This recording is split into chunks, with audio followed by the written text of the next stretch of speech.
Hello. Mana mikrofon aku? Lah, jatuh kat bawah aku punya nasib baik aku check. Dengan clear kan? Okey. Belanja sangat lurah ni. Okey. Hello, Assalamualaikum. Selamat datang ke YouTube channel saya bersama saya Hizman Huzair, dan hari ini ada banyak yang telah saya sediakan kepada anda. Perbualan ilmiah bersama dengan artis-artis lain seperti Abang Namron dan juga Farah Ahmad. Bila kita bercakap tentang kritikan positif, itu bukan bermakna kritikan yang memuji-muji saja. Kemudian Hiz akan memberi ulasan kepada apa yang sedang viral pada waktu ini, seperti ini. Rokok Iman berapa? Rokok Iman. Kamu jangan jawab. Tapi sekiranya anda nak tengok, tak kuasa nak tengok the whole video, aku keluarkan timestamp, korang buka description dekat bawah. Tapi insya-Allah setiap kali saya berbebel daripada mula sampai habis, tak rasa lama. Yakin ke tidak?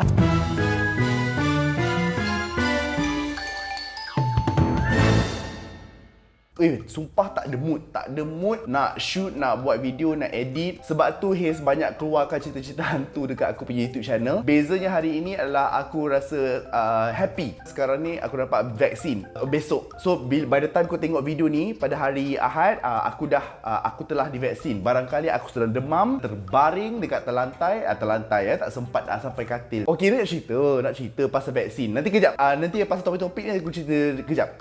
Kejap lagi Okey. Yang pasal vaksin ni, okey, korang rajin-rajinlah buka MySejahtera tu. Aku ni kadang-kadang buka MySejahtera dan rasa macam bercinta dengan orang yang tak cinta kita balik. Perasaan dia macam tu.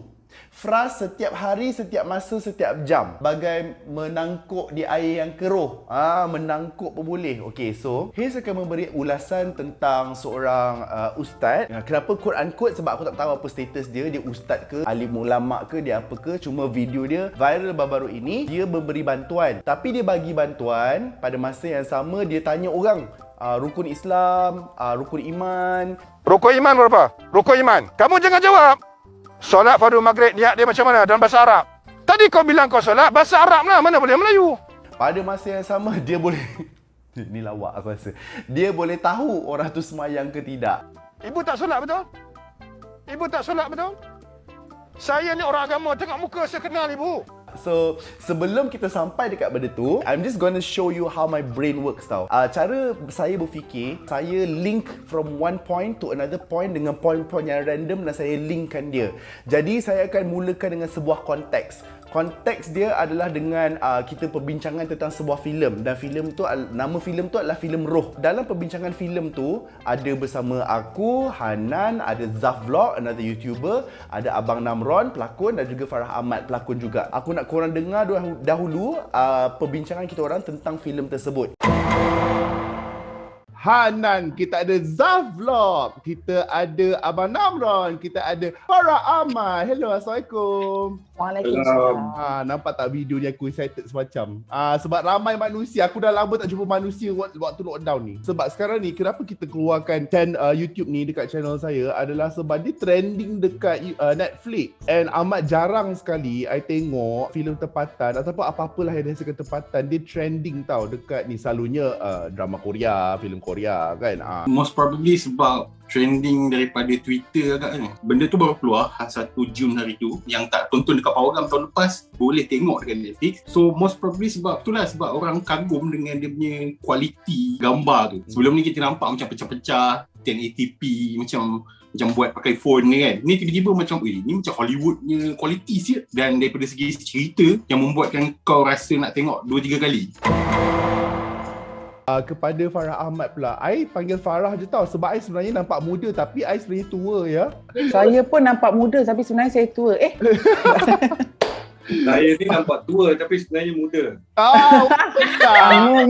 Memang. Okey, masa saya tengok tu, mula-mula sekali saya tengok setting. Kepada anda yang belajar literature, anda tahulah setting apa. Setting tu apa? Time setting. Saya ni duk fikir macam, ini keluarga orang asli zaman sekarang ke? Tapi tengoklah dekat filem tu, tak ada pun baldi plastik. Ini zaman 1930-an ke? Apa, watak-watak dalam tu macam tak ada agama. Tiba-tiba yang the supposed jin dalam tu bercakap kita akan pulang kepadanya. Macam Islam pula. Dia setting dia bila? Berbalik kepada tajuk adalah roh. Dia melibatkan manusia. Yang di mana sifat manusia, sikap manusia ini dari dulu lagi sama, tidak pernah berubah. Dari zaman Nabi kita pun ada juga masalah-masalah yang perangai yang sekarang ni wujud dekat manusia, benda yang sama. Dia tidak ada sifat manusia atau sikap manusia ini, tak ada timeline. Betul? Setuju? Okey, cerita ini tidaklah dikatakan hanya mendorong kepada agama Islam, dan dia mengambil titik tengah di mana walaupun agama dia berlainan, tapi hati manusia tetap akan diusik oleh kuasa jahat, iaitu syaitan, iblis atau jin. Semua agama ada benda tu. Kami hanya membisik manusia yang melakukan melalui bisikan. Adakah aku nak mendengar bisikan-bisikan ini? Bukan setan yang melakukan. Ya. Dia hanya bisik. Betul. Sumpah meremang. Bila you cakap benda tu tadi, bila dia punya time setting dia is evergreen dan timeless, dia sama konsep dengan Quran tau. Quran itself is timeless. Kepada mereka yang tengok filem Roh ni, you akan perasan dia start dengan quotation daripada Al-Quran yang bercakap pasal jin tak nak tunduk kepada Nabi Adam. Lepas Surah tu 7, 12 sampai 14. surah 7, 12 sampai 14. You all akan perasan something tau. Bila kita bercakap pasal golongan Nabi Fir'aun for example, kita jangan tengok macam ini zaman dulu kot, tak adalah zaman ni tak ada Fir'aun kot. Kita tengok balik, zaman ni ada Fir'aun. And that is how Quran is timeless as well. So I totally understand when you say that this film is timeless because it's trying to follow the timelessness of the Quran itself. Okay, terus aku macam wow macam tu.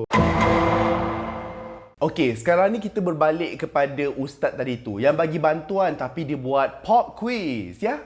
Macam show Pak Nil dulu, macam pop quiz bersama saya dalam kumpulan Rock mana? Rokok iman berapa? Kamu jangan jawab. Ada pada masa yang sama juga, saya tengok dekat Twitter, ada penyokong-penyokong ustaz ni juga. Itu style dia lah, biarlah dia. Here's the thing bila kita menyampaikan agama, kita menyampaikan agama dahulu sebelum ego. Orang-orang yang berpendidikan tinggi dalam bidang agama for example ni, diorang ni pada pendapat saya adalah lebih susah untuk dibetulkan. Sebab apa? Disebabkan mereka pandai. Now, dalam masyarakat kita dan dalam era kita, menjadi pandai tu kita ingat adalah sesuatu nikmat ataupun sesuatu kelebihan. Tetapi pandai itu juga boleh menjadi sifat di mana menjatuhkan diri sendiri. For example, dia ada banyak dalil dalam kepala kita yang akan membolehkan dia untuk buat sesuatu perkara. Itu namanya cherry picking. Maksudnya apa? Cherry picking. Cherry picking tu adalah kita ambil dalil yang mana only suits us. Dia justify perkara yang dia buat itu dan membolehkan perkara itu dan dia terus buat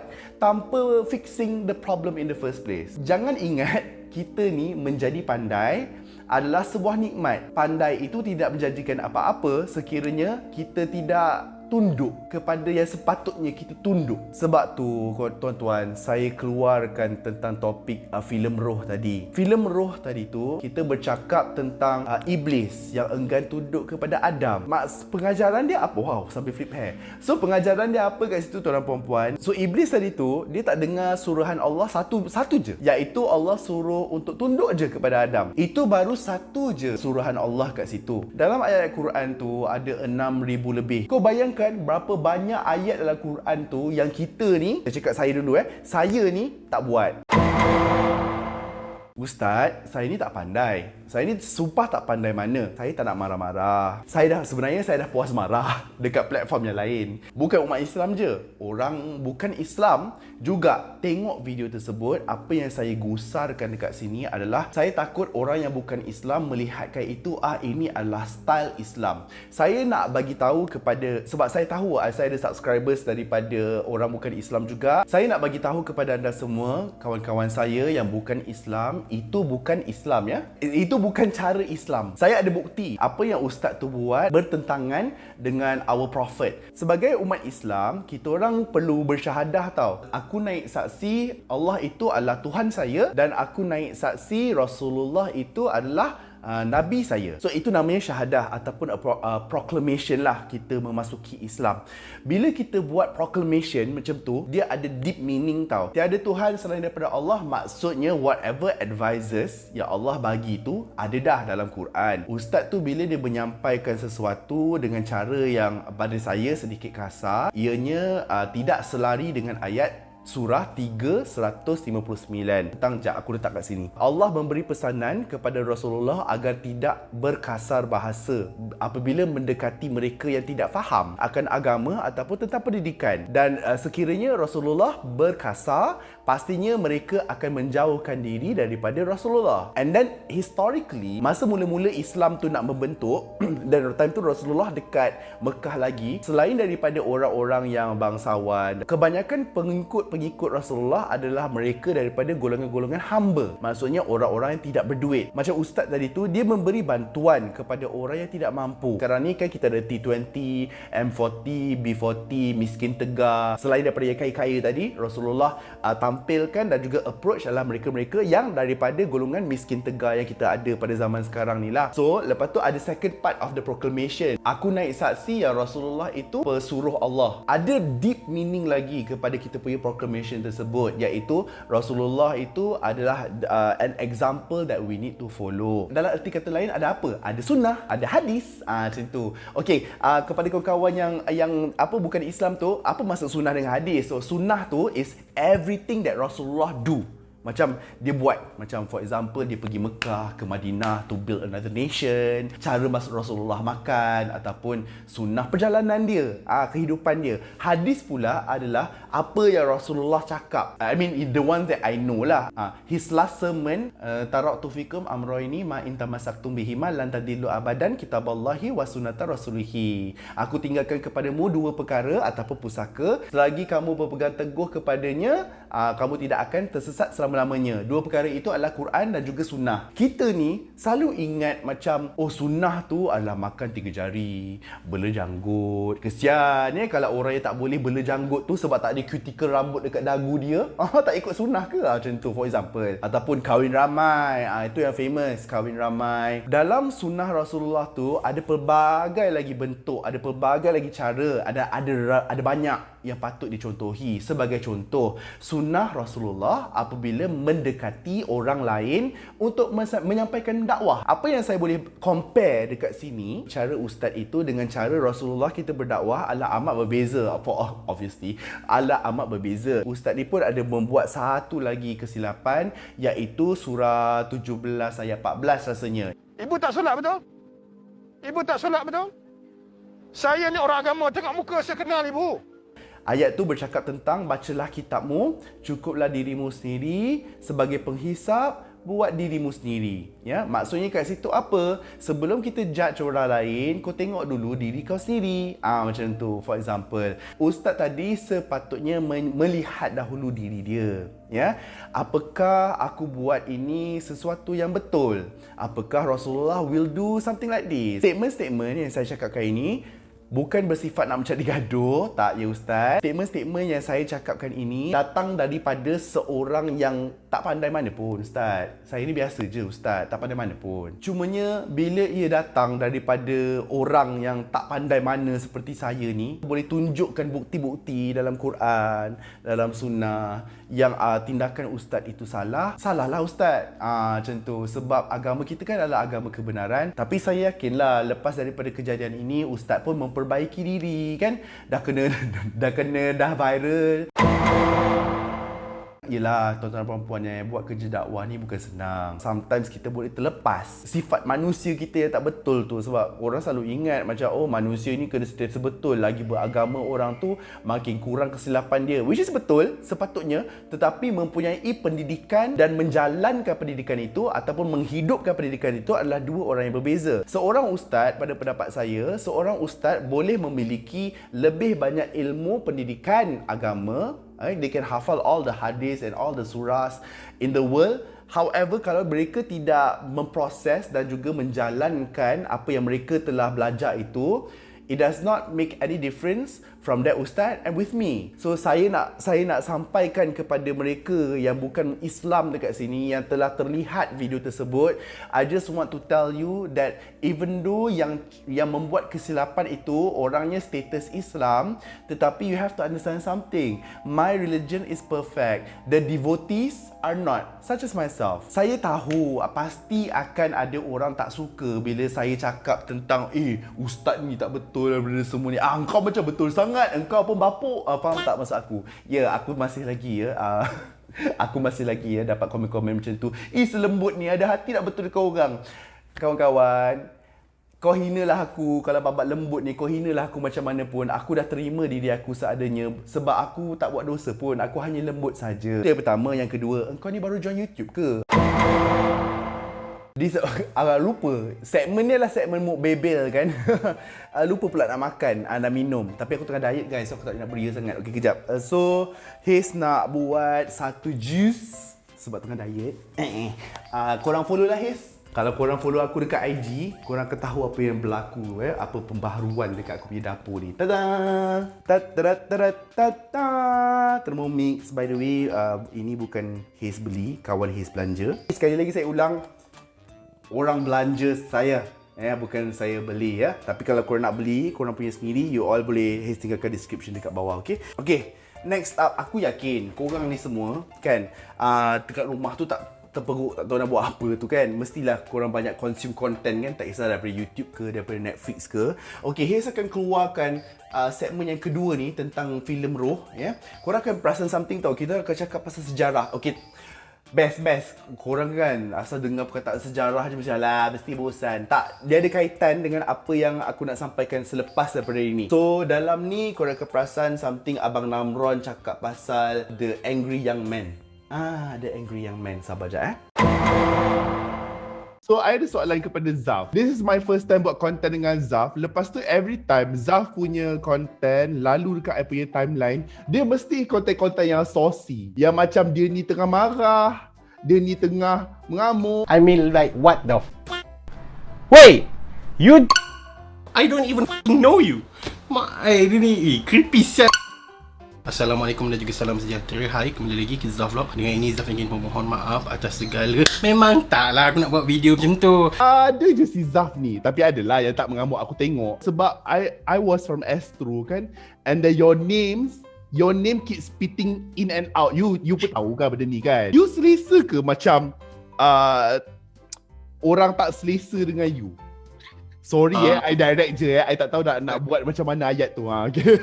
Dia tak kacau pun hidup Zaf, sebab Zaf bukannya nak mengampu orang industri ke, nak mengampu Astro ke, nak mengampu semualah. Kita kena juga mengambil perspektif daripada audience juga. Kalau tanya adakah Zaf selesa ataupun tidak dengan apa yang Zaf buat sekarang ni, honestly yes.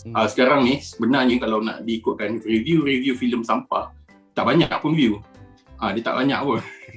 Pekat sangat perkataan sampah kau tu. Walaupun sekarang ni orang pandang macam negatif, tapi sebenarnya Zaf tahu benda ni positif sebenarnya. Saya bagi peluang kepada cast-cast, pelakon dan pemain industri untuk bagi soalan kepada Zaf. Gerak lu Papa Roger.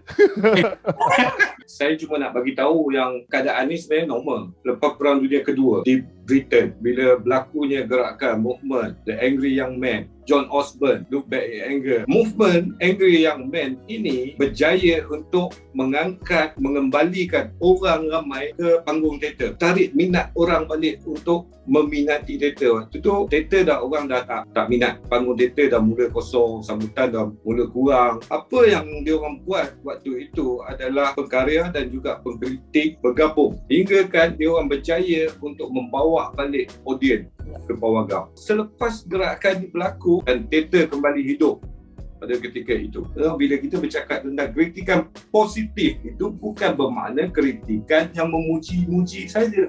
Tapi kritikan positif ini dia boleh mengembangkan pemikiran ini bercabang-cabang. Barulah budaya kita berkembang. Itu je yang cakap. Itu je nak cakap panjang juga ya. Dah macam TED Talk saya dengar.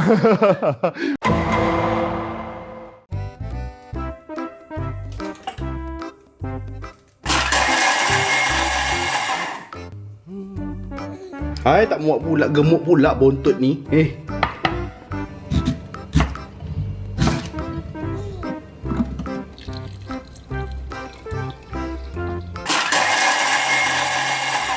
Actually, kalau tak ada Thermomix pun korang boleh tiru je resepi ni tau. Simple je. Dah siap kita punya pear juice. Actually Haze ada buat juice satu lagi, lemon juice, tapi sebab Haze tak makan lagi hari ni, walaupun sekarang ni dah pukul 6 petang. My only meal of the day guys. Macam mana aku tak kurus? Nampaklah jawline ni. Boleh asah kapak lah. By the way adik-adik jangan follow, tapi sebab Haze mengamalkan makan sekali sehari. Jangan tanya aku kenapa. Setiap kali aku makan je terbayang orang susah kan. Terbayang kat dapur tu ada Thermomix apa kan. Tak sihat, jangan follow benda tu tak sihat. Okay, anyways. Okay, tadi kan kita bercakap tentang The Angry Young Man. Macam mana arts ataupun karya seni itu mampu untuk mengubah status masyarakat, mengubah persepsi masyarakat. Lepas tu, ialah dia instill sesuatu tentang masyarakat. Sebab waktu itu pun kerajaan mereka pun gagal. Contohnya dalam kita keadaan sekarang kan 9,000 kes kan. Ya Allah. Aku nak cakap pasal yang kes 9,000 sekarang ni. Aku tertanya-tanya macam kita ni lockdown untuk apa ya? Kita orang ni dah masing-masing lockdown. Mungkinlah kes tu naik disebabkan kita orang semua duduk kat ruang tamu. Barangkali lepas ni rakyat semua perlu lockdown dalam jamban. Ya, kalau kes naik lagi, semua rakyat Malaysia diutuskan untuk lockdown sambil kepala tu dalam lubang jamban tu. Tak tahulah, mungkin hari tu aku terbernafas dekat 2 tingkap aku ke kan, tiba-tiba kes naik ke apa semua, tak tahu. Saya adalah seorang insan yang memang menjaga SOP. Ya, saya faham. Dalam negara kita ni mesti akan ada manusia tak mendengar cakap. Disebabkan itulah kita ada polisi. Dan siapakah yang membina polisi ini? Polisi ini adalah mereka yang berada di atas, mereka yang govern, mereka menjadi pemimpin, mereka yang duduk kat parlimen, walaupun parlimen tu tak buka sampai sekarang. Macam tu. Sebenarnya macam ni, korang akan cakap macam ni tau. Aku pernah dengar alasan ni banyak kali ya. Kes tinggi sebab testing tinggi. Makin ramai kita swab dekat orang, makin banyaklah kes. Apalah beza kau dengan Donald Trump tu ya? Sebab Donald Trump pernah keluarkan kenyataan ya, macam kita kena kurangkan testing untuk kita mengurangkan bilangan kes dalam negara USA. Sebab samalah engkau dengan si rambut blond muka macam oren tu. Bila kita melihat sebuah data, kalau kita buat lockdown, semakin kuranglah kes. Kalau kau cucuk, kau jolok hidung masing-masing 37 juta orang sekalipun, data that we're supposed to get kalau lockdown ni betul-betul berkesan adalah lebih ramai negatif daripada yang positif. Cerita dia sekarang ni, lockdown ni adakah berkesan? Tidak. Sebab apa tak berkesan? Tak nak salahkan kilang. Okay, whatever lah. Sebab aku pernah dapat DM tau. Macam, Abang Haze, kalau kita orang ni, pekerja kilang ni, tak bekerja, macam mana kita orang nak dapat duit? Dia macam ni. Bergantung bagaimana polisi sesebuah kerajaan itu mahu membantu rakyatnya. Sepatutnya pemimpin negara ni lah yang kena bantu, bagi bantuan, bagi moratorium. Tapi moratorium tu memang dah dikeluarkan. Tapi aku tengok moratorium sekarang ni macam, ini bukan moratorium. Ini financial restructuring. It's a different thing. Dia okay, tak apa. Itu aku tak nak bebel dengan lebih lanjut lagi. Nanti aku akan jadi pakar kewangan pula. Tapi jap, aku nak selit jap iklan jap. Aku dengan Dahlia Syazwan, host, seorang lagi, kita orang buat satu program bersama dengan Bank Islam bercakap tentang kewangan. So korang boleh tengok dekat link dekat bawah ini, okey? I tak nak buat hutang ni. I tak nak hutang. Hutang tu kalau apa berjadi kat kau tu, apa jadi dengan roh kau? Ambil kad tu potong. Kan. Hello, Assalamualaikum. Selamat datang ke The Let's Talk Show with Bank Islam, di mana sebuah rancangan yang kita akan mengajar anda, ajar tau, cara-cara untuk menjadi kaya, menguruskan kewangan dan everything about kewangan, serta beberapa produk-produk Bank Islam yang ada. Bersama saya Hezman Huzair Dan saya Dahlia Syazwan. Dah tak ada benda nak cakap dah, semua dia dah cakap dah.